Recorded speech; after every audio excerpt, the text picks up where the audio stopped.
इतिहास के पन्नों में जिस योद्धा को मृत्युंजय कहा गया, जिसे सब दानवीर के तौर पर जानते हैं, जो सदा ही अपने दिए हुए वचनों का पालन करते थे, वो सूर्यपुत्र कर्ण क्या एक राक्षस थे?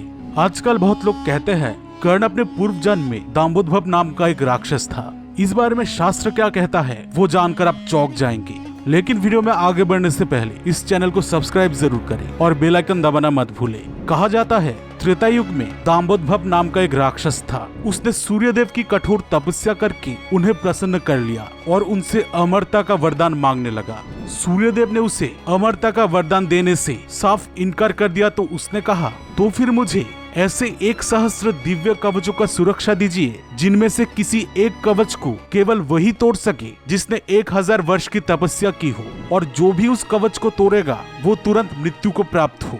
अमरता का वरदान न देकर सूर्यदेव ने दाम्बोदभव को 1000 कवचों का वरदान दे दिया। सहस्र कवच का वरदान मिलने के कारण उसका नाम सहस्र कवच पड़ गया। वरदान पाने के बाद वो तीनों लोकों के प्राणियों पर अत्याचार करने लगा। जब उसके अत्याचार से तीनों लोकों में त्राही मच गया, तब सभी देवता मिलकर भगवान विष्णु के शरण में गए।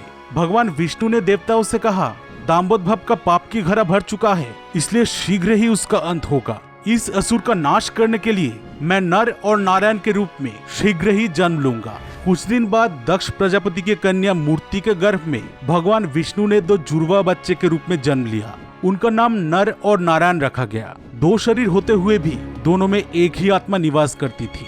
जब ये 2 भाई बड़े हुए तब इनमें से एक तपस्या के लिए वन में चले गए और दूसरे भाई ने दाम्बोदभव राक्षस को युद्ध के लिए ललकारा। उनकी ललकार को सुनकर जोर से हंसते हुए दाम्बोदभव बोला, नर तू नहीं जानता कि मुझे मारने के लिए मेरे कवचों को तोड़ना होगा, और मेरे कवच केवल वही तोड़ सकता है जिसने 1000 साल तपस्या की हो। ऐसा मुझे सूर्यदेव का वरदान है। उस राक्षस की बात सुनकर नर ने मुस्कुराते हुए कहा, रे दुष्ट राक्षस, तू भी नहीं जानता कि हम 2 भाई होते हुए भी हमारी आत्मा एक ही है। मेरे भ्राता श्री नारायण तप कर रहे हैं और मैं तुझे युद्ध के लिए ललकारता हूँ, आ मुझसे युद्ध कर। इसके बाद दोनों में घमासान युद्ध शुरू हुआ। दाम्बोदभव को यह देखकर आश्चर्य हो रहा था कि नारायण के तप के साथ नर की शक्ति बढ़ती जा रही थी। 1000 साल पूरा होते ही नर ने सहस्र कवच का एक कवच तोड़ डाला, लेकिन कवच टूटते ही सूर्य के वरदान के अनुसार नर की मृत्यु हो गई। तभी नर का भाई नारायण नर के पास दौड़ा चला आया और उन्होंने अपने तपोबल से नर को फिर से जीवित कर दिया।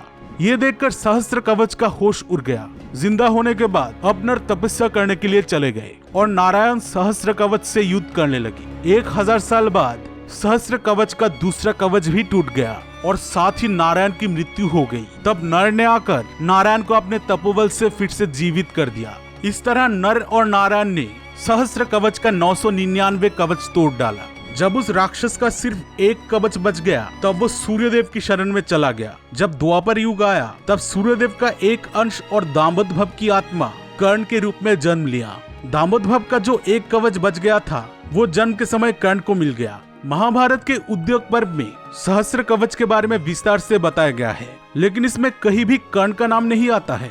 किसी भी पुराण या शास्त्र में ये नहीं कहा गया है कि कर्ण पूर्व जन्म में दाम्बोदभव नाम का एक राक्षस था। दानवीर कर्ण को बदनाम करने के लिए ही कुछ लोग कहते हैं कर्ण पिछले जन्म में एक राक्षस था। महाभारत के अनुसार कर्ण कोई राक्षस नहीं थे, वो सूर्य नारायण के अवतार थे। महाभारत के आश्रमवासिक पर्व में कहा गया है, सूर्यदेव ने खुद को 2 भागों में विभाजित किया। एक भाग से वो दुनिया को रोशन करते रहे और उनका दूसरा भाग कर्ण के रूप में जन्म लिया। महाभारत में साफ साफ कर्ण को सूर्य नारायण का अवतार बताया गया है और उनमें हमें सूर्य की तरह तेज और महानता ही देखने को मिलता है।